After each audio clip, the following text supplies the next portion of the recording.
You are listening to the Knightline Sports Network, brought to you by Travis Dever and the Dever team, 386-690-1636.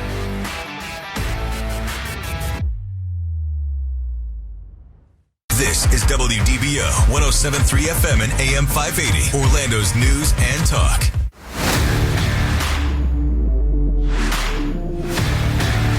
Welcome to Knightline at Night on WDBO 107.3 FM and AM 580.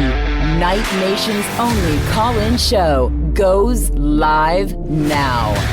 All right, hello Night Nation, hello Orlando. This is Knightline at Night, and I'm Andrew Phegley, live from the Dever Team Studios, brought to you by Chad Barr Law, assisting injured veterans get the help they deserve. Give Chad a call, 407-599-9036, or visit protectingvets.com.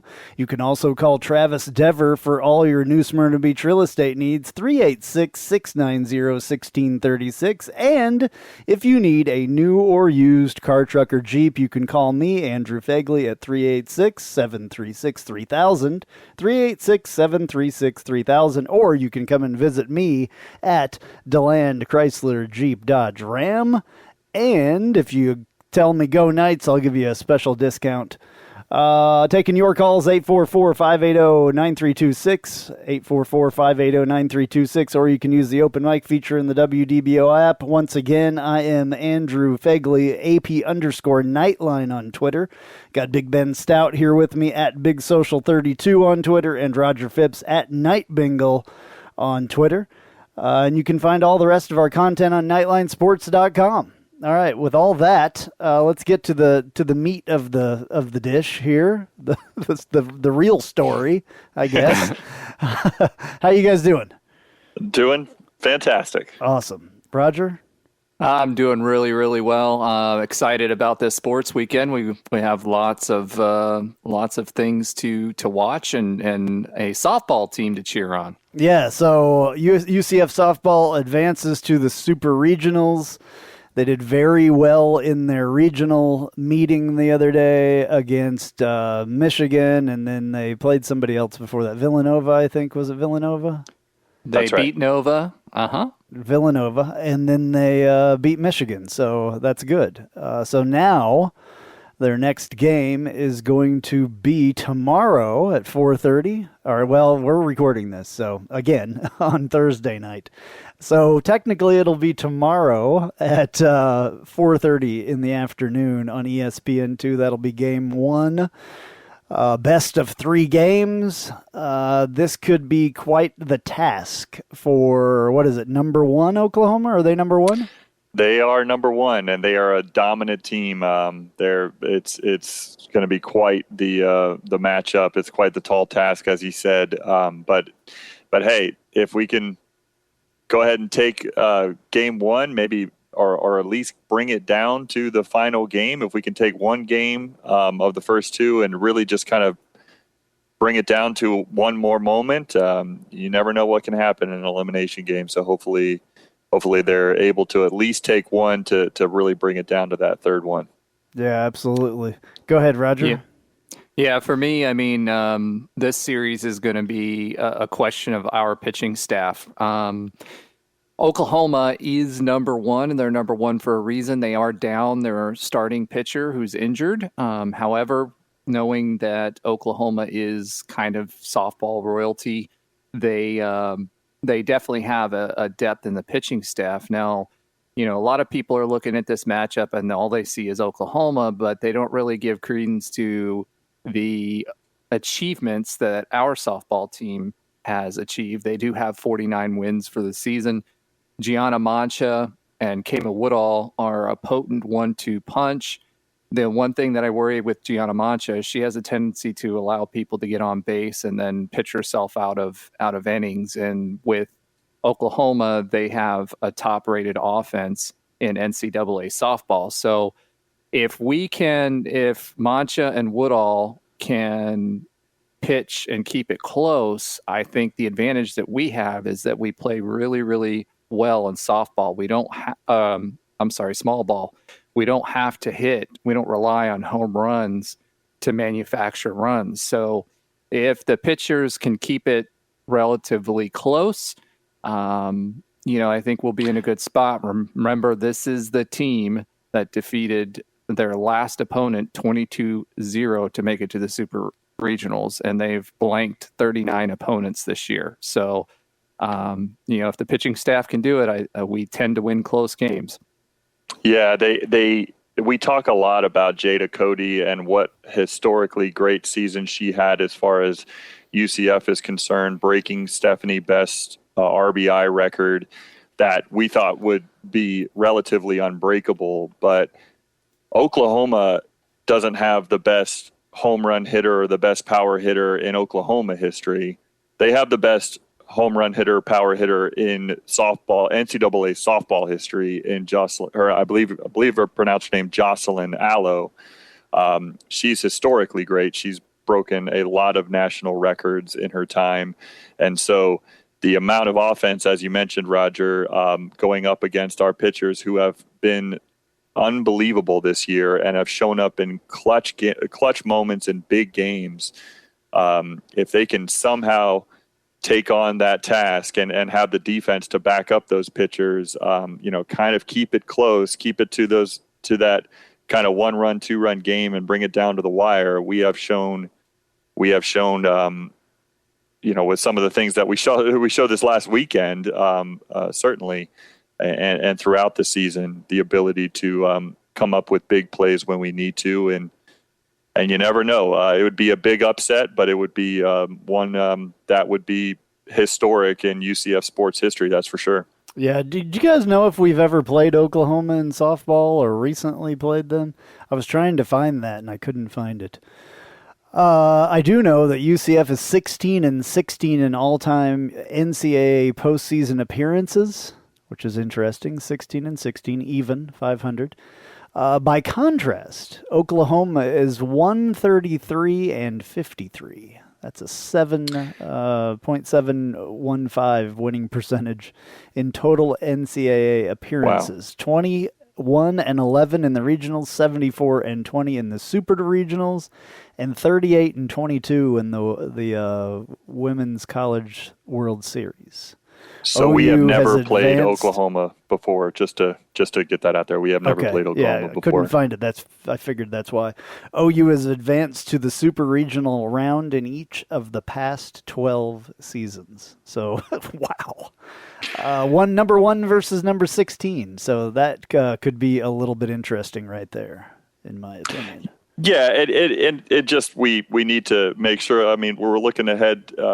This past weekend was incredible. The games themselves, the atmosphere at the stadium there was just amazing. I mean, Night Nation really showed up for this team. We had the softball alumni, that was there and on the field after the final out, and celebrating with this team. It was just a heck of an atmosphere. You had a lot of other teams supporting the softball girls. So, I mean, it's just for them to come through, first hosting of a regional, and come through in big moments. That the game on Saturday, it went, what was it? It went 11 innings. Yeah. It was ended on a walk-off by Maddie there, I don't want to mess up her last name, Bajarano, I believe is how you say her last name. And she's got a great story as well. And, she just came up clutch all weekend, and, an amazing pitching performance by Camel Woodall in that game. She threw something crazy like 180 pitches, over 180 pitches in that game, and then came in relief on Sunday to close out the game against Michigan to win the regional. Just amazing performances overall by the team. And so it's just, a historically great team in UCF softball history, that's for sure. Winning our first regional, being able to host our first regional, and then now we get the tall task of going against Oklahoma. But it is our first super regional, so that's exciting as well. That's a big. I don't know how many teams in UCF history have made the Sweet 16 before. Right. But it's got to be pretty minimal. So that's pretty great. Right. So You mentioned it was a tall task. Well, I was going to say it's a tall mountain to climb for sure for UCF to come through and to take out Oklahoma being number one and Oklahoma being number one, UCF being 16.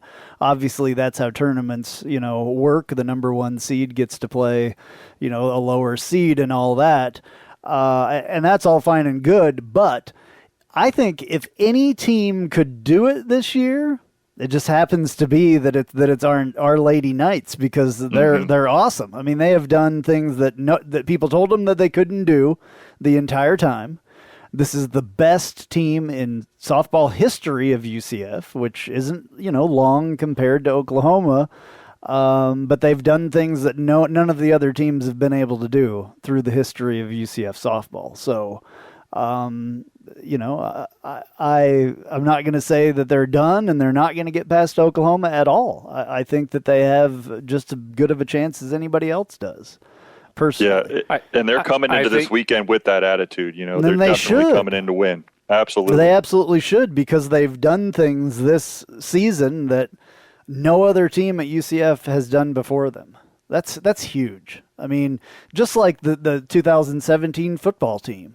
All the things that hadn't been done before them, or whatever, or even the before that, the George O'Leary with Blake Bortles, what was that, 12 or 13? 2013, yeah. So, I mean, and even basketball, winning that tournament game. So, I feel like if it could happen, it could happen this weekend. So I hope so. That would be absolutely awesome for those girls, because they have worked really hard. The coach has worked really hard. Everybody surrounding that program has worked really, really hard to get to this point. And if they don't get there, they gave it a valiant effort. Yeah, I mean, the point you mentioned about Oklahoma's history, UCF's softball program celebrated its 20th year. So it's only been in existence for 20 years. 10 of those they've made super regionals. Regionals. They didn't win their first one until this past weekend. They've always been at UF or FSU for those regionals, and they ended up losing in the final game 5 out of the 10 times. So they've got good history. What's different about this team, I think, is passion, and they're loose. And, when you think about this, a lot of teams would go into this game tight and would be thinking about the moment. And I think what's different about this team, and especially if you watch the post-game interviews with them, is just the passion for each other and how they, they're goofing around in the dugout. They don't take themselves too seriously. They're serious when they need to be. They're making noise. They're doing dance moves on national TV. They if they keep that and play their game, and they're not intimidated by playing Oklahoma, I think they will do well. Yeah.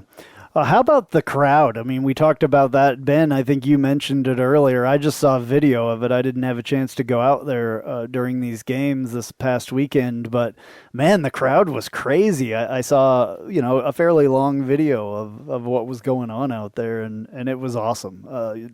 Night Nation definitely showed up in support of the girls.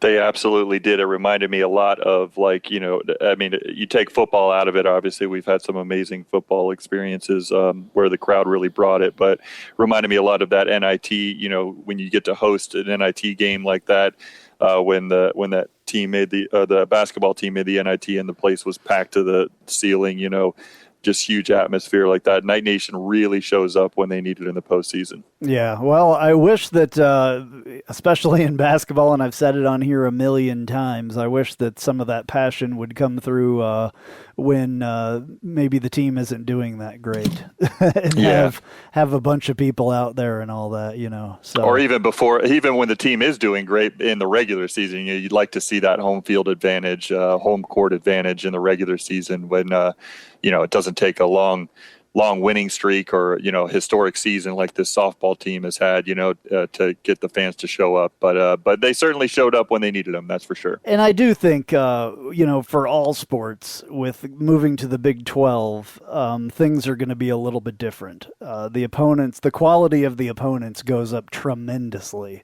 with that. That makes it a little bit more difficult to win as well, but it brings, more people, more eyeballs are on the school and what their athletic teams are doing for sure, especially when you've got constant Big 12, teams coming in conference play. And that'll make a huge difference. All right, time to take a little bit of a break here. We'll be right back on Knightline at Night.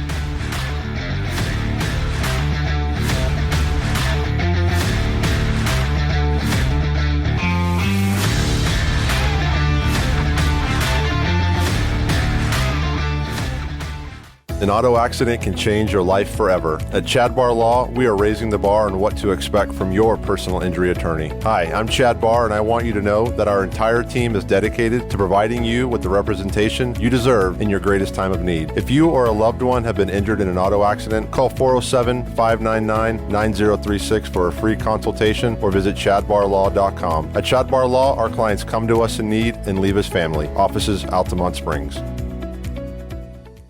Hey, this is Travis Dever, Kai's Real Estate, the Dever team, New Smyrna Beach. Your source for real estate and everything else, New Smyrna Beach. Proud sponsor of Knightline. Call me anytime at 386-690-1636. That's 386-690-1636. Let me show you my hometown, New Smyrna Beach, UCF's favorite beach. Go Knights and charge on.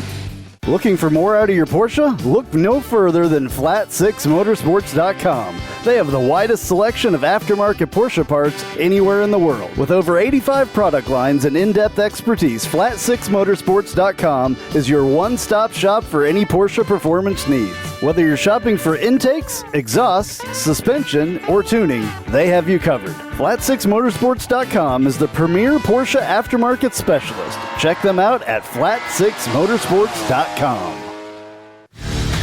And now, back to Knightline at Night on WDBO 107.3 FM and AM 580. Call now at 844-580-9326. All right, back with you here on Knightline at Night. I'm Andrew Phegley, live from the Dever Team Studios, brought to you by Chad Barr Law. Also brought to you in this section, this segment is brought to you by Manscaped. Manscaped has some incredible stuff for men to take care of themselves. And you know what we're talking about. So if you want to go to manscaped.com, you can say Go Knights on there, put the code in, and you'll get free shipping for the rest of the month. The month is not over yet, but it's getting pretty close. So Go Knights, I think that's what I said. Go Knights is the thing to say for free shipping there for Manscaped, and I love their stuff. So what else is going on with what's going on with track and field? I know track and field had some stuff going on this weekend as well. Yes, we had the East prelims got started this past weekend in Bloomington, Indiana, and we had 3 track and field stars advance to the quarterfinals of that. So that's Rihanna Jones, Ciara Holback, and Selena Wright. So Rihanna Jones, we've talked about her numerous times on this show. She started the day by winning her heat in Saturday's quarterfinal to advance on to the next round in the 100-meter hurdles.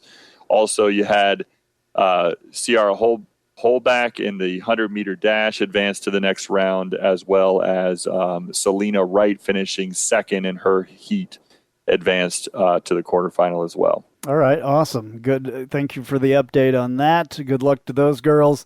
What about baseball? Still some baseball action going on. They're not going to any regionals or super regionals or any of that stuff, I don't believe, this year, but they're still playing. Well, they're still playing in the AAC tournament, so they did lose their first game to Memphis 6-7. They actually went through 5 pitchers, which was nuts. So Memphis scored early and often on those pitchers, and then finally we settled down and we ended up scoring 6 runs. Unfortunately, we had the tying runner on third base with two outs left, and we couldn't bring them home. They did then play the next game against Wichita State, won 12-4. Really, really good pitching, and Rudy Gomez really had a great outing. We had great hitting and good defense. And, when we talk about this team, something people don't realize is this is actually the number one offense in the American. So, I expected them. They had a little bit of a slump early when they were playing Memphis, but they've really turned it on. And one of the things that Taylor had said in the game was that they really got focused, especially when it came to the hitting in the second game. And, watching the plate, making sure they were taking the right pitches, which is they didn't do that against Memphis. And I just wanted to piggyback, since you mentioned Trent Taylor, I just wanted to talk about the night he had real quick. So he went 3 for 4 at the plate, but he had 2 doubles and a triple in the game. I mean, he had 2 RBIs as well. I mean, he was just on fire at the plate. So Trent Taylor just had himself a game. And so really that was one of the, big shining moments for the big time offensive output that they put out, on Wednesday night, to beat Wichita State 12-4. So. All right, great. Well, they haven't had the success maybe that we have wanted in the last couple of years, but I think Greg, is it Greg Lovelady still? No, it's not even Greg Lovelady. That's right, Greg Lovelady. It is yep, Greg you're Lovelady. Right. All right, yep. Well, anyway, he's, I think he's starting slowly but surely to get things together a little bit there. All right, got to take another break, and we'll be right back on Knightline at Night.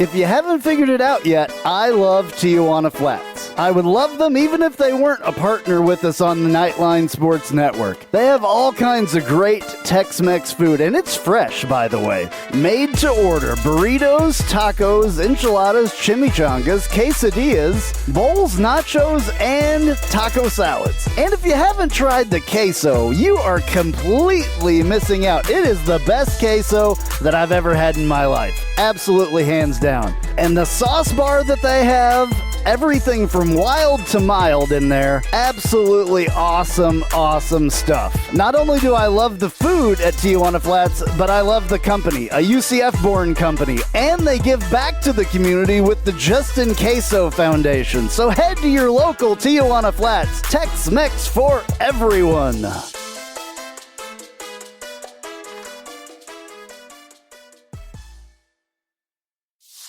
Hey Jeep Wrangler owners, have you ever sat in your office at work and watched the rain just pour into your Jeep because the weatherman said that there was a 0 chance of rain? Or you put your doors back on because there was a 100% chance and then not a drop of rain fell? Well, there's a company out there that can help take the worry away and give you the peace of mind to be without your doors.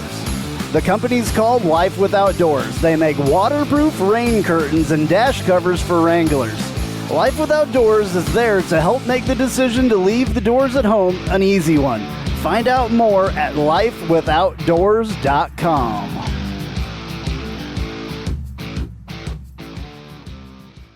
Spice up your company with homemade marketing services from Tasty Gravy Creative. Tasty Gravy serves up a menu of budget-friendly marketing, graphic design, and public relations services customized to your specific goals. Co-owned by a UCF graduate, Tasty Gravy can help refresh your brand, strengthen your online presence, or reinforce your company's message. Contact Tasty Gravy for help with your website, social media, marketing, advertising materials, and more. Visit tastygravy.com.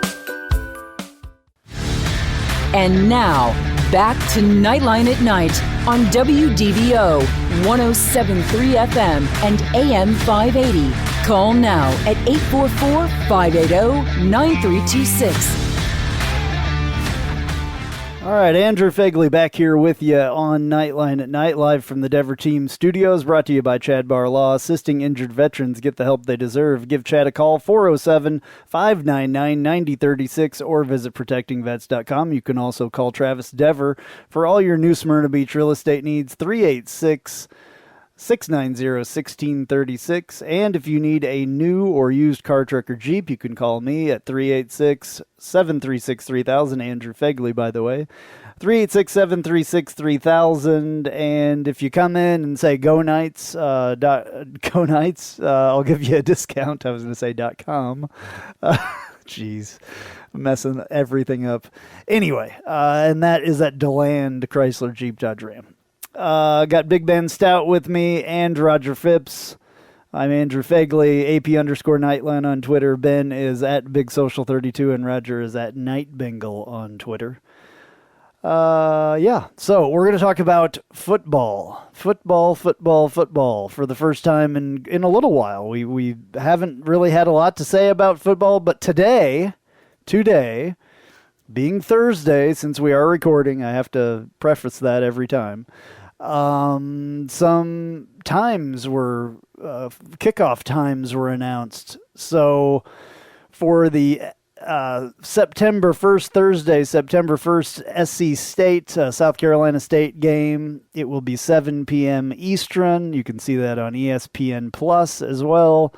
And then September 9th for Louisville. That is a Friday night as well. That is 7:30 p.m. Eastern on ESPN2. And then September 17th, Saturday, 7:30 p.m. Eastern on CBS Sports Network against FAU. And then October 13th, 7 p.m. Eastern on ESPN versus Temple. And that is a Thursday night as well. So couple Thursday night games, a Friday game, and a Saturday game, times announced. And we're getting really close. We're less than 100 days now. I saw somewhere that somebody posted the other day that we were right at 100 days. I think that was during the weekend, obviously probably Saturday or something. I don't know. But we're getting there. Football is coming sooner than you realize, I guess. Oh, yeah, the countdown has begun. Yeah, and that last game versus Temple will be the space game, so they did bring that out. They did release dates for the other games, but they did not release times. I'll be honest with you, I find it interesting that there's 2 Thursday night games and a Friday game that they've released. I mean, I don't think we've played 2 Thursday night games in a long time. So having 3 out of the 4 of those not be on Saturday is interesting. So I don't know where our bye weeks. I do know our first bye week is Saturday, October 8th, which means that we're going to have short turnarounds for a couple of those games and longer turnarounds for the ones following. But it's interesting to me, to say the least, that we got Thursday and Friday night slots, and that CBS slot is always a 4-hour game. So yeah, I don't mind these Thursday and Friday games because these, except for that, maybe that one on CBS Sports Network, that one may not have the watching ability as some of the other ones. That one's a Saturday game though. But the Thursday, Friday games, I mean, yes, it's a little bit harder if you have young kids to get out there, or if you work in the morning. Just get the day off for the next, get the Friday off or whatever if you have to for those Thursday games. It's at least we're doing night games so far. A couple of these games could have been at noon. That's what I was thinking, especially the early season games at home, having them be at night. I think I like that a lot. Yeah, the Florida Atlantic one, I mean, really, I think we're lucky that one's at 7:30 p.m. instead of at noon because, I mean, really, who wants to watch UCF and FAU play? I mean, we do, obviously, but I don't know about anybody else that really wants to watch that matchup. It's not one that, it's not a Louisville or a Georgia Tech or a conference game. It's kind of a game. Yeah, I think that kind of shows you, though, for CBS Sports Network. I mean, UCF versus anybody is a showing, right? They know it's going to get ratings, so they're going to put it at the kind of prime spot for them at that 7:30 game on the Saturday night. So that does kind of prove the brand status of UCF. And just one more thing I'll say on the scheduling. I understand what Roger's saying on Thursday, Friday night games, but I am pleased that at least our first two games, if we're going to have to play against Louisville on a Friday night, I'd rather have an extra day of rest as opposed to one less day of rest. So I'm glad that the week before we play Louisville at home to try to get the revenge game that we had from last season, I'm glad that we actually have an extra day of rest because our first game of the season is on a Thursday night at home. So that's that works to our advantage pretty well to have that set up. Yeah, and it's what else is also good about the placement of the bye week is that second Thursday game versus Temple. The bye week comes before it, so yep. At least we have that, and it's not a short week on that. But Georgia Tech will also be on a Saturday, and then we have SMU before that bye week as well. So it's going to be interesting. I think we'll know a lot about this football team by the time that we get to that first bye week, because I think Georgia Tech, Louisville, I think is going to be a tough game because of their quarterback and where our linebacker depth is. It'll be interesting to see how we do against a mobile quarterback and if we can contain the edges. And then the other part about that is that SMU game. That's one that I have really, really, really circled as our first true test to see I think what that's this team is made of. I think that's going to be our toughest conference game in the regular season this year is that SMU game. And we happen to that's our first conference game. So we get through that. I think we're looking up. Yeah. I guess I could say the same thing. I think we're going to know a lot after the Louisville game. I think that's going to be very, very telling to see how we can compete with what are they, ACC now, Louisville? Yes, they are. An ACC team. You come out starting it up against South Carolina State. That's going to be, pretty much a warm-up game. But then Louisville, it really kicks in. Florida Atlantic, I think, will be another kind of warm-up game. And then you got Georgia Tech, and then you got SMU. Then you got Temple. I mean, it goes straight into the conference. So those first couple of games, I think, if we don't trounce South Carolina State, I'm going to be upset. And then, we need to have a good showing, a home game against Louisville. There's no excuse to lose at home, in my opinion. It's just one of those things that, the crowd's going to be out there on a Friday night. Everybody's going to be excited. The bounce house is going to be bouncing. It's going to be loud and everything else. So hopefully these guys have it together at that point. It is early in the season, so it's a little bit harder, but we'll see.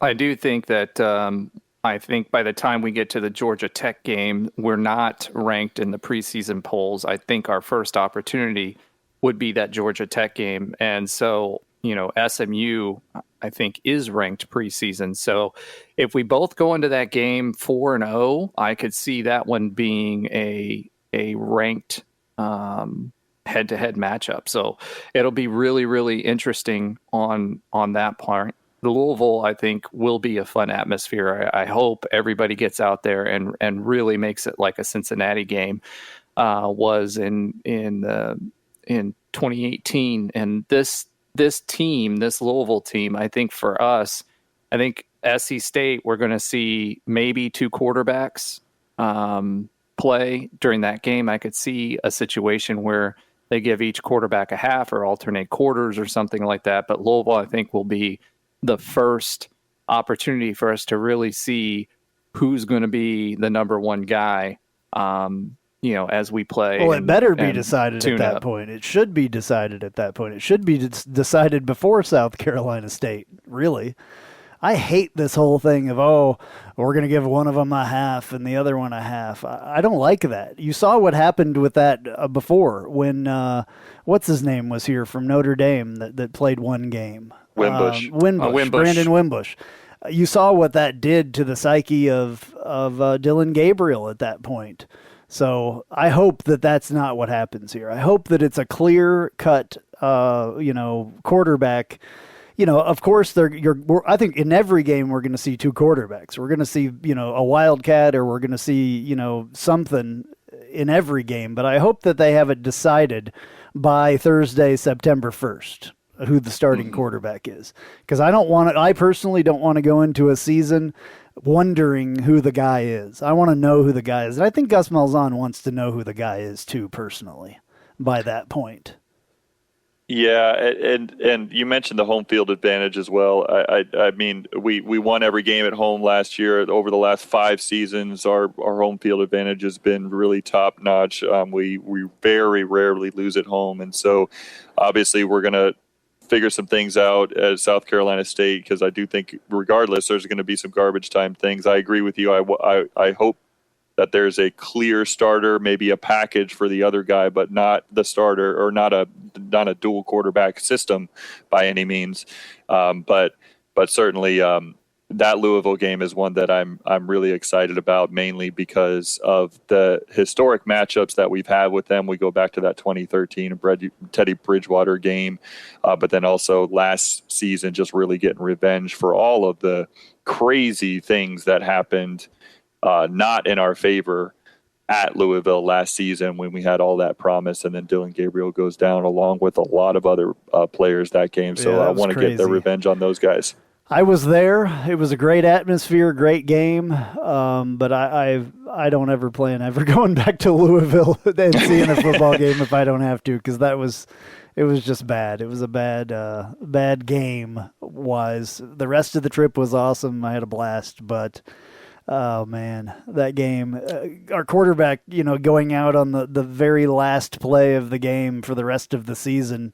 But then again, you got to look at the bright side with that. We got Mikey Keene out of it. And, I think Mikey Keene has to have made, and from everything that everybody's saying, he's made massive strides over that freshman to sophomore, off season. So hopefully, I personally hope he's the guy, and he gets to go in there against Louisville and put some big numbers up on the board.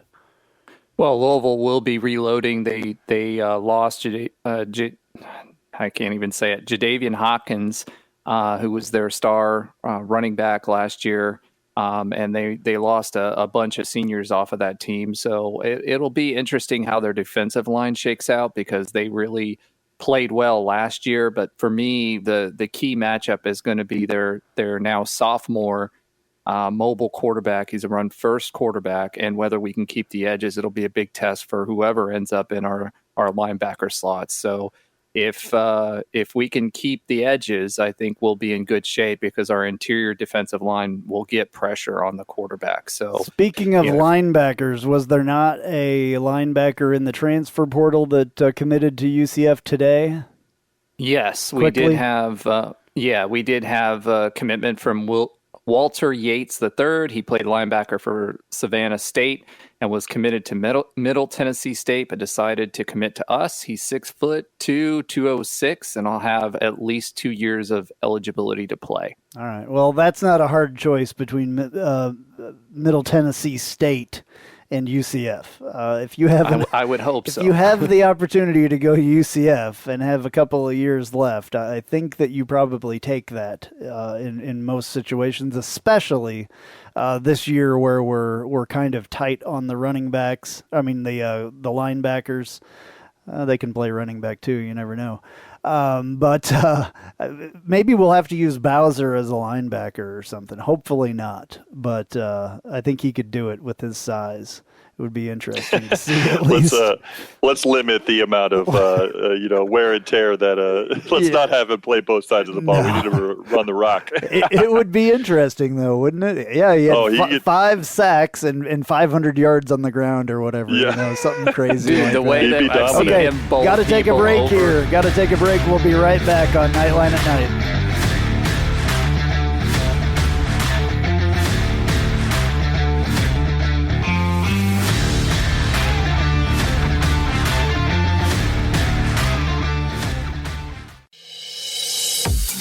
I'm Jeff Allen. Join me each and every week on the Knightline Sports Network for the AAC Report. We bring you in-depth coverage of each school in football, basketball, baseball, softball, soccer, golf, tennis, and more, as well as bring you insider interviews and focus in on the biggest games and news of the week. That's all right here each week on the AAC Report, only on the Knightline Sports Network. And now, back to Nightline at Night on WDBO 107.3 FM and AM 580. Call now at 844-580-9326. All right, back with you on Nightline at Night, final segment. I'm Andrew Phegley, live from the Dever Team Studios, brought to you by Chad Barlaw. This is the time of the show where we do the Tijuana Flats Hot Take of the Week, so let's get to it. Welcome to the Tijuana Flats Hot Take of the Week. Visit TijuanaFlats.com for takeout or delivery, or visit your local Tijuana Flats. Tex-Mex for everyone.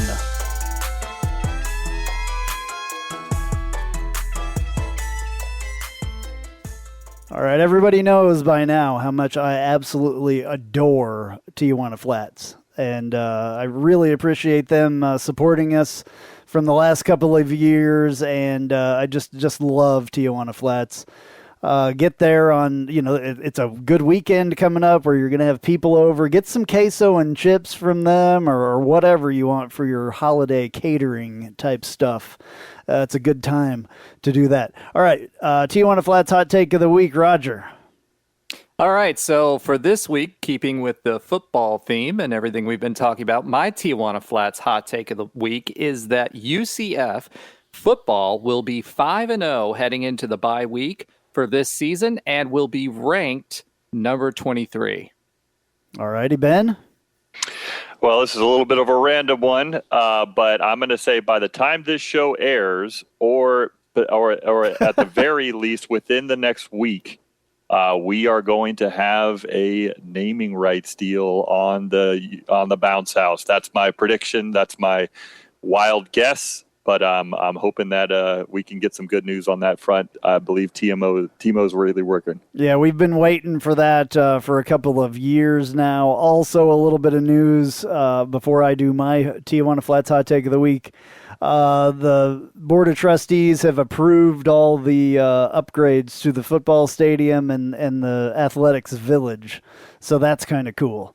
We shall see it looks like we will be seeing a deck put on the top of at least one of the end zones, an upper deck, and in the other end zone, quite a bit of reconditioning there for that, for the football stadium, it's going to be beautiful, in my opinion. Okay. So my Tijuana Flats Hot Take of the Week is going to be it's a football one as well, and I kind of, talked a little bit about it before. I mentioned Mikey Keene, and I've said this before, I'll say it again, I'm sure. Mikey Keene will be the starting quarterback for the football team this season. Book it. It's just my opinion, so we'll see. I've been right, I've been wrong many, many times, but I don't know. So... guys, we have a couple of minutes left here. Anything else to throw in real quick? Yeah, I just want to throw out congratulations to 4 of our baseball players, Ben Vespi and Connor Stain, 2 of our great pitchers this year. They were both named to the first all-conference team, first team this year, and our freshman catcher phenom Andrew Sundin and our center fielder Jeffrey Pena were named to the second team all AAC. So just wanted to throw that out there, a bit of news, and congratulations to those guys. Roger, half a minute. Okay, really excited about the Athletics Village upgrades, and there is a phase 2 on the way, so everything that you've seen, there'll be more, so I'm excited about that. Right on. Well, I know there was some graduations, a lot of high school graduations, but some college graduations as well, so congratulations to all of you that are listening that graduated from high school and that are going on to college, and people that graduated from college going on to life.